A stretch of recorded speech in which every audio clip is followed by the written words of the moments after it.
تحقیقاتی ٹیم نے 2 گھنٹے کیا پوچھ گچھ کی؟ سابق چیئرمین وابڈا مزمل حسین پر کیا الزامات ہیں؟ کرپشن کا الزام، سابق چیئرمین وابڈا نیب کے سامنے پیش ہو گئے۔ نیب لاہور کی تحقیقاتی ٹیم نے 2 گھنٹے تک ان سے سوالات کیے۔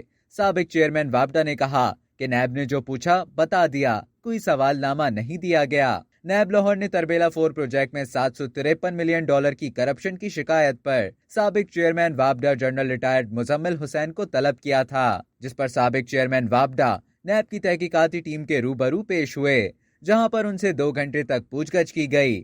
نیب میں پیشی کے بعد میڈیا سے گفتگو میں جنرل ریٹائرڈ مزمل حسین کا کہنا تھا، مجھ پر لگنے والے الزامات غلط ہیں، پروجیکٹ کی لاگت 750 ملین ہے، 753 ملین کی کرپشن کیسے ہو گئی؟ پروجیکٹ مدت سے پہلے مکمل ہوا اور 1 سال میں لاگت بھی پوری کر لی۔ سابق چیئرمین وابڈا نے کہا کہ نہیں سمجھتا اس کیس کے پیچھے سیاسی محرکات ہیں، میری طرف سے معاملہ کلیئر ہے، نیب جب بلائے گا دوبارہ آ جاؤں گا۔ نیب کے مطابق سابق چیئرمین وابڈا کے جوابات کا جائزہ لینے کے بعد تحقیقات کو آگے بڑھایا جائے گا۔